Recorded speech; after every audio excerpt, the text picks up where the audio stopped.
takes here. But quickly, why don't you just assess the overall Wild farm system? Give us, I know I hate doing it, but A to F. Are we an A prospects, B prospects, C prospects? I think right now we got B prospects, and I think we have a lot of solid players that are going to contribute. We don't have a lot of top end.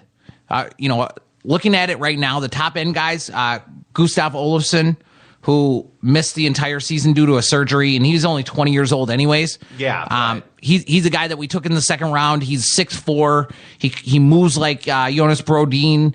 When he fills out his frame, he's going to be just an impressive kid. He's going to be able to bang bodies. He's going to be able to be skilled. You look at the player that he could be. He's in the category with like the Zdeno Charas of the world, where they just have this elite size. Tyler Myers.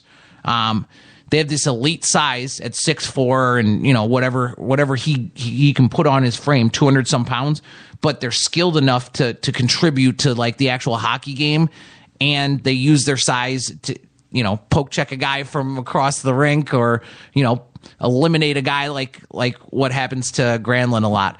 The other top end guys, Alex Tuck.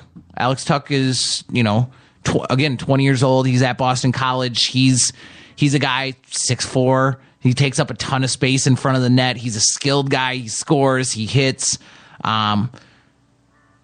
With regard to the center position, I mean, you really, I'm not sure if you have a number one center on this roster. You need a number one center. And I like your take on how we're going to, package a couple players, maybe a draft pick, maybe find a center, someone top end, maybe compete for the cup next year. Sure. That's the overall goal here, right? I think, and you know what, and Chuck Fletcher does a very good job of making sure that people know is you need somebody to be willing to trade with you. Yeah. And so, a lot of times when people would call on the phone the last couple of years, he would have to hang up on them because they would be asking for Jason Zucker and Charlie Coyle and Mikael Granlund or Jonas Brodin.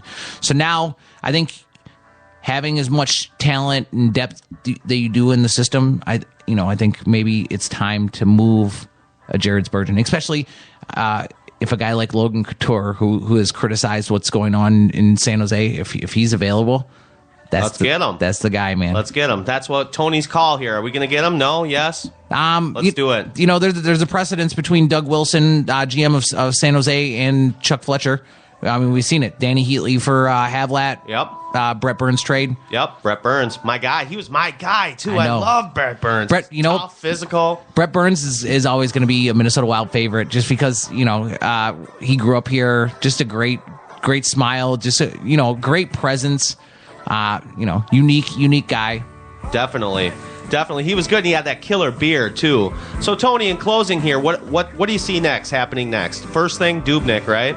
Yeah, probably even before Dubnyk, right? Because they'll have to work out terms. They're both going to have to be reasonable about it, and I think Dubnyk has stated that he's appreciative. His success came here, and he that's a unique situation. So he could chase money, but I don't see that happening. I think you work on trying to figure out what's going on with Dubnyk. You buy out Nicholas Backstrom, and then you have to figure out how you shape this roster. I think perfect.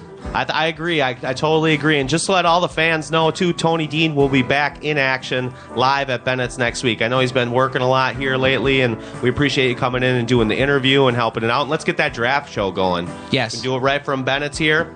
Thanks a lot for all the time. We'll close the program here from Bennett's Chop and Rail. Remember, come down. We got the 250 Coors Lights, 350 aluminum bottles, and $13 pitchers. We'll see you, folks. Bye.